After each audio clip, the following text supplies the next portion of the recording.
Welcome or welcome back to my channel and to another Sketch with me video.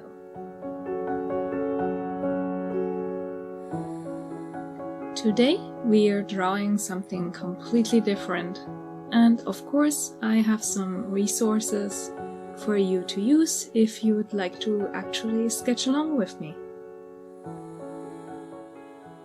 Do you set goals for your art or make plans on what to practice? If you've seen my previous Sketch with me videos, they are focused on more traditional art practice, with portrait studies of old masters like Rembrandt and Rubens. This one here is a bit different. There are two areas specifically I want to improve. The first one is traditional painting and fundamental art skills.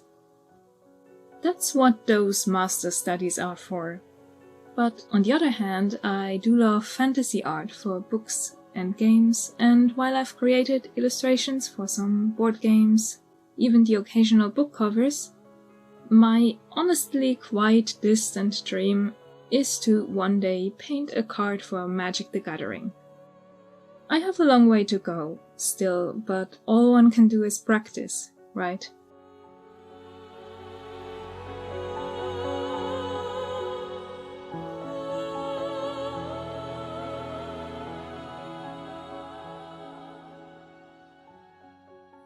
Here I went to the Magic Art database for a high-res reference image. So even if you know nothing about the game, it's an incredible resource to look at different art styles and a variety of subjects, from landscapes to close-up characters.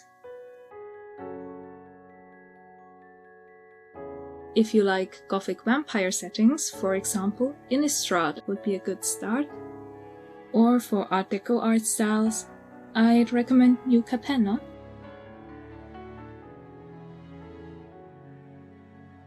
When I filmed this, I'd just gotten the Mungyo oilpastel set and noticed that all the extra shades I'd bought coincidentally fit the illustration of Atraxa, Grand Unifier by artist Marta Nael.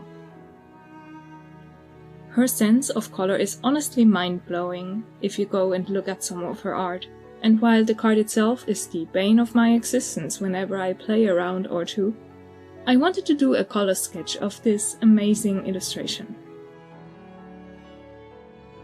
You saw me start in watercolors, and I wish more of that layer of paint showed through at the end, but I got carried away a bit by my new shiny oil pastel toy.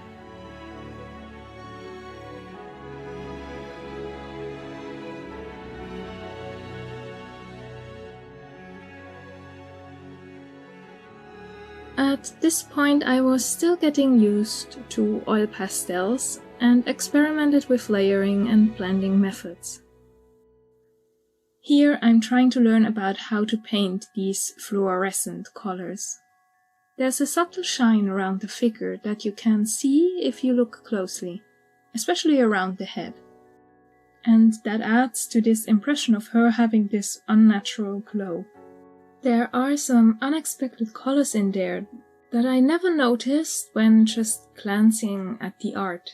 The white surfaces go from pastel purples to pinks, and then to the complementary colors, green and yellow.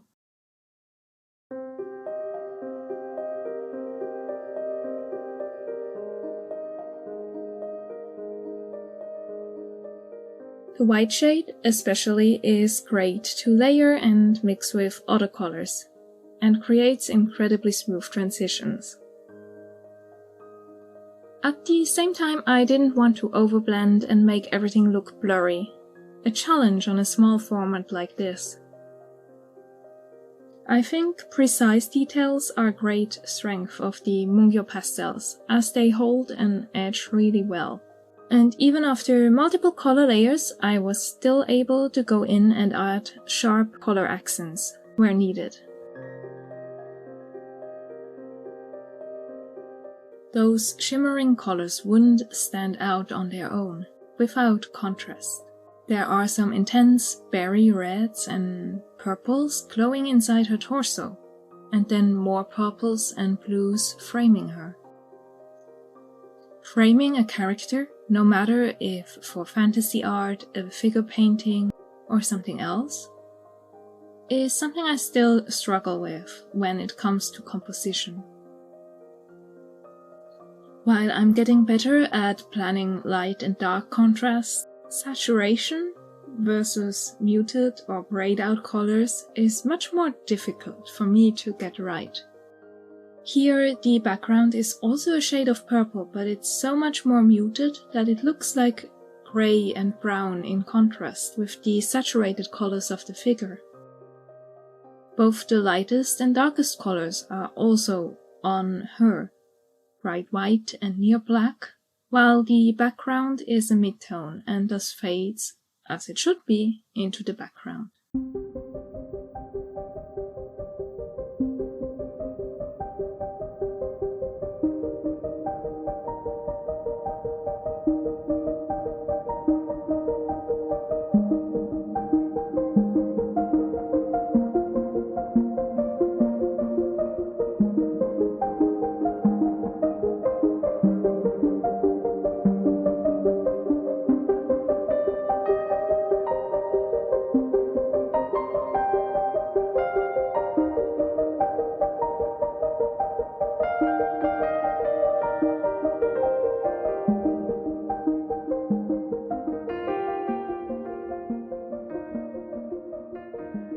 I hope this fantasy color study isn't too much of a change from my previous sketch videos, and that maybe you'll even take a look at those card illustrations when you next open your own sketchbooks and don't know what to draw.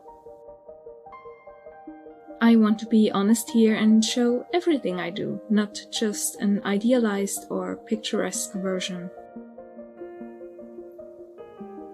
Oil pastels are amazing for these more spontaneous, quick and messy sketches. There's no color mixing time like with gouache or acrylics. And I can layer colors until I get them right and improvise a lot more than I personally can with watercolors. I can't wait to give something larger a try though, as I do struggle a bit with blending on these small formats.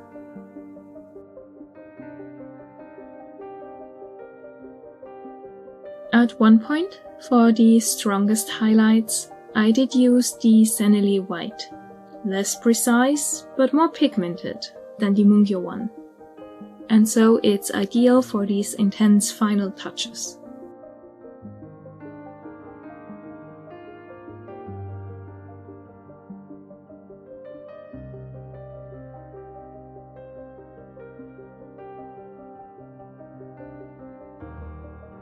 Have you sketched anything unusual lately? Something you maybe hadn't tried before? Or do you have any goals or challenges you've set for yourself? I'd love to know more about your sketchbook habits, and if you do have any goals you pursue, I'd love to hear about that as well. I truly appreciate every single comment and like, and I hope to see you again in my next art video.